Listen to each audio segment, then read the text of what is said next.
बस अब कुछ ही घंटे रह गए हैं एग्जिट पोल के और इलेक्शन खत्म, रिजल्ट डे आने वाला है। 4 तारीख को रिजल्ट आ जाएगा, लेकिन उससे पहले जो है एग्जिट पोल आएगा और जो सभी चैनलों पे मुझे लगता है दिखाया जाएगा। कुछ सही भी होंगे, कुछ गलत भी होंगे, कुछ वाकई बहुत सही होंगे और कुछ ऐसे होंगे जिनको देख के बाद में आपको समझ में आएगा कि यार ये तो एजेंडा चला रहे थे। तो ये आपको समझ में आ जाएगा कि कौन एजेंडा चला रहा है और किसका जो है सही एग्जिट पोल आया है, ये आपको पता चल जाएगा। लेकिन मैं आपको ये कहना चाहता हूँ इस वीडियो में कि कांग्रेस ने अपने प्रवक्ता को एग्जिट पोल में भेजने से मना कर दिया। चुनाव से ठीक पहले, 7वें चरण से ठीक पहले उन्होंने अनाउंस कर दिया कि हम एग्जिट पोल में अपने किसी भी प्रवक्ता को नहीं भेजेंगे। तो इसका कारण क्या है?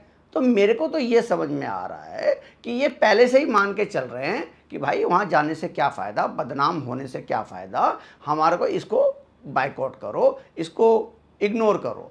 इंडिया गठबंधन है जो बाइकआउट गैंग के नाम से जाना जाता है, तो इन्होंने इसी तरह से अपना बाइकआउट कर दिया, जाके भैया शर्मिंदा होने से क्या फ़ायदा। इसीलिए उन्होंने जो है अपने प्रवक्ता को न्यूज़ चैनल पे भेजने से मना कर दिया। और मुझे लगता है कि उनकी हार भी अब निश्चित दिख रही है। उनको भी लग गया है कि मोदी के सामने ये टिक नहीं पाएंगे और मोदी अगर 400 पार नहीं भी कर पाएगा तो कम से कम 350 तो पार एनडीए कर ही रहा है, ये इनको भी लग रहा है। इसीलिए ये जो है इन्होंने इंडिया गठबंधन की मीटिंग बुलाई है और इस मीटिंग में जो अभी तक जितना भी खर्चा हुआ है, आपको पता ही होगा, कभी मुंबई में मीटिंग हुई, कभी बेंगलोर में, कभी पटना में, कभी महाराष्ट्र में, कभी दिल्ली में, तो वहाँ का जो खर्चा है आपस में एक दूसरे से बांटने के लिए कि भाई आपका ये खर्चा बनता है, आपका ये खर्चा बनता है, आपकी ये पर्ची है, आपकी ये पर्ची है, और अपने अपने पैसे दो भाई।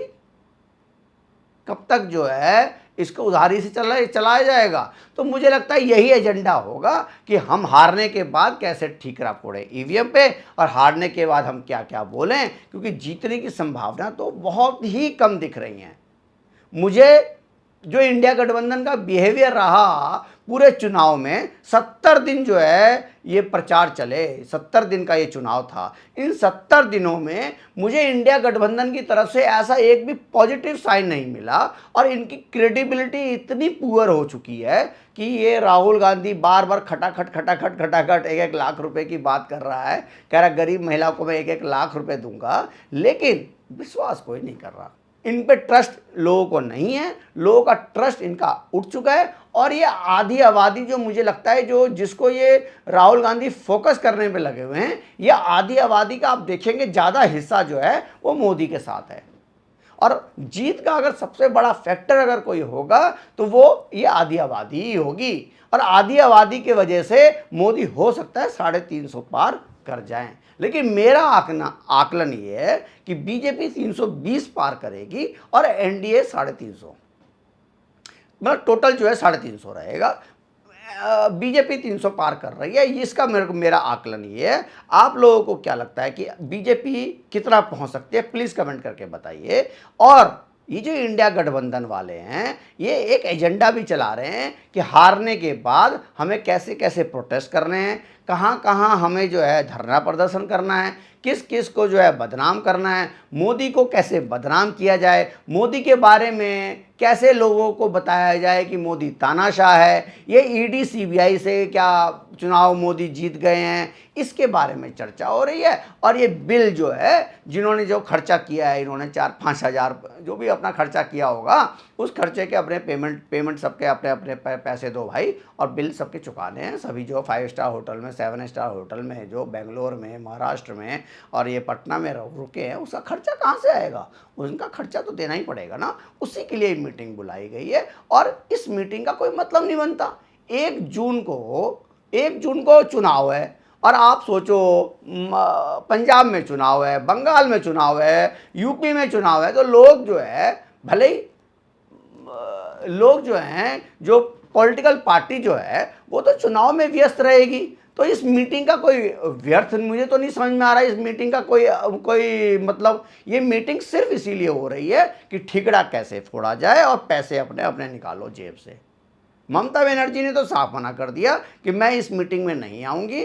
और क्योंकि ममता बनर्जी को ये भी लगता है कि अगर इन खुदा ना खास्ता इंडिया गठबंधन का बहुत अच्छे मतलब सरकार बनाने की नौबत आ गई तो बिना ममता बनर्जी के तो बन नहीं सकती सरकार।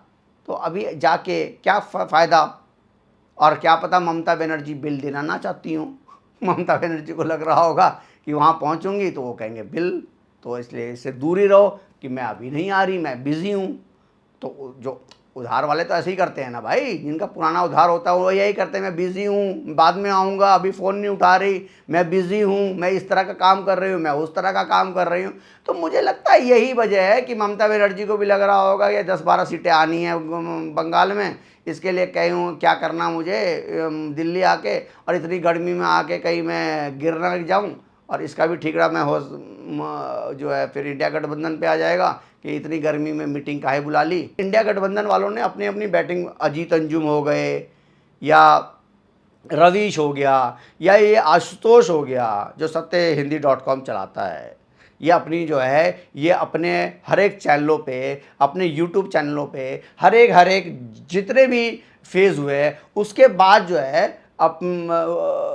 एग्ज़िट पोल निकालते हैं, उन पे कोई पाबंदी नहीं है।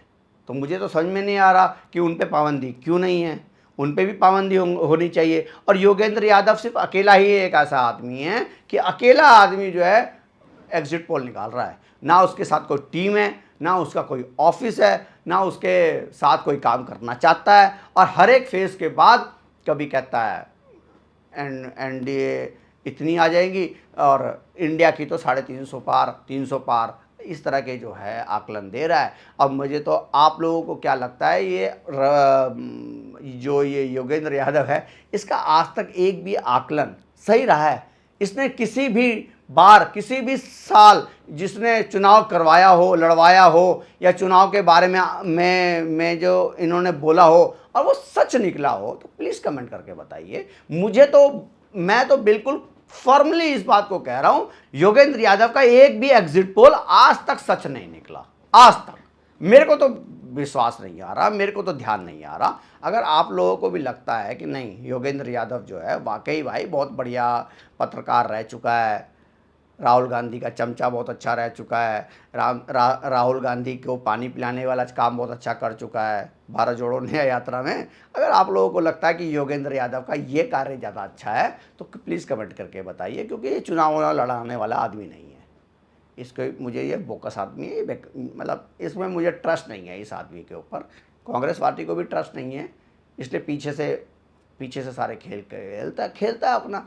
लेकिन ये वीडियो जब आप देखें तो इस वीडियो में आपको कंटेंट कैसा लगा प्लीज़ कमेंट करके बताइए। और आप मेरा वीडियो लाइक, शेयर और सब्सक्राइब भी कर दीजिए, बेल आइकन भी दबा दीजिए। और इस कंटेंट के लिए आपको कंटेंट कैसा लगा, आपको कोई मैसेज करना है तो बिना गाली दिया मैसेज भी कर सकते हैं। और अगर आपका मैसेज अच्छा रहा तो आपको रिप्लाई भी मैं करूँगा।